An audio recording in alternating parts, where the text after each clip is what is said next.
नमस्कार।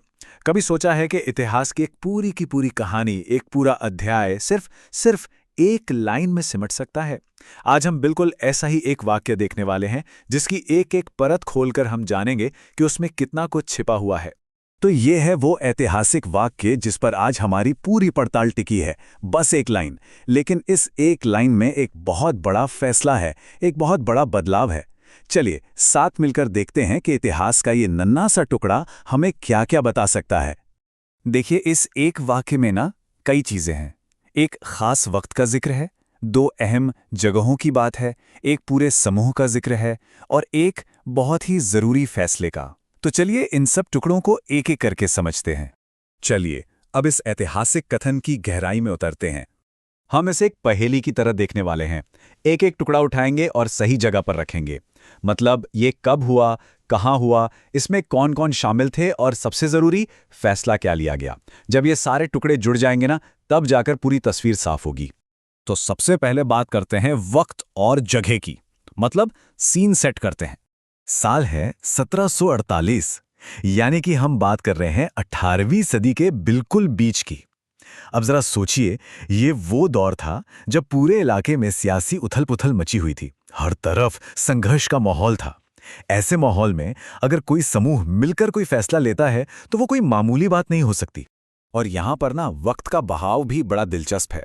देखिए, फैसला लिया गया होला मोहल्ला के मौके पर, लेकिन उसे लागू कब करना था?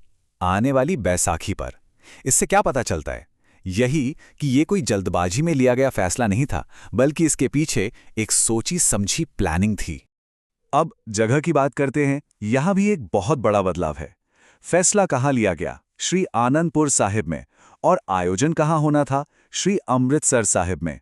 यह सिर्फ एक शहर से दूसरे शहर जाने की बात नहीं थी। नहीं, ये एक बहुत गहरा सांकेतिक कदम था। शायद ये एक इशारा था कि समुदाय के लिए एक नया केंद्र बन रहा है। अच्छा, तो हमने वक्त और जगह की बात कर ली। अब सवाल उठता है कि ये सब कर कौन रहा था? इस कहानी का हीरो कौन था? हमारा जो स्रोत है, जो एक वाक्य है, वो साफ साफ बताता है खालसा पंथ। और कमाल की बात यह है कि वो वाक्य खुद ही इसकी परिभाषा भी दे रहा है। क्या कह रहा है? कि ये एक ऐसा समूह है जो इकट्ठा हुआ और जिसने सामूहिक रूप से सहमति जताई। तो जोर किस बात पर है? एकता पर, मिलकर काम करने पर। इससे एक बात तो बिल्कुल साफ हो जाती है कि ये एक लोकतांत्रिक तरीके से लिया गया फैसला था। किसी एक इंसान का हुक्म नहीं था, बल्कि पूरे समूह की मर्जी थी। ठीक है, तो अब हम जानते हैं कि कब, कहां और किसने। तो अब आते हैं सबसे अहम सवाल पर कि आखिर हुआ क्या था? असल एक्शन क्या था? फैसला बहुत सीधा साधा और साफ था। एक त्योहार को मनाने की जगह को बदलने का फैसला।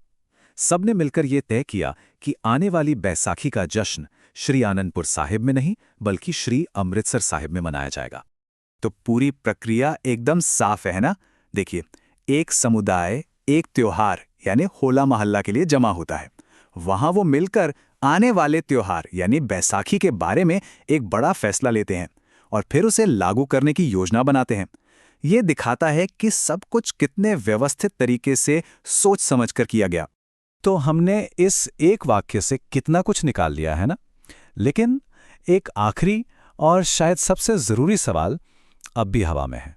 तो अब तक जो भी तथ्य हैं वो हमारे सामने हैं। साल था 1748, खालसा पंथ श्री आनंदपुर साहिब में इकट्ठा हुआ और सबने मिलकर फैसला किया कि बैसाखी का जश्न श्री अमृतसर साहिब में होगा। यानी हम ये तो जान गए कि क्या हुआ, लेकिन हमारा जो एक वाक्य का स्रोत है वो हमें ये नहीं बताता कि क्यों, इस फैसले के पीछे की वजह क्या थी। वो कौन से हालात थे, वो कौन सी मजबूरियां थीं जिनकी वजह से ये इतना बड़ा बदलाव करना पड़ा। और आखिर में हम इसी एक बड़े सवाल पे आके रुक जाते हैं। आखिर ऐसी क्या वजह हो सकती हैं जो एक पूरे समुदाय को अपनी एक बनी बनाई परंपरा को बदलने पर मजबूर कर दें? और यही वो सवाल है जो इस एक मामूली से दिखने वाले वाक्य को इतिहास का एक जिंदा और सोचने पर मजबूर कर देने वाला हिस्सा बना देता है।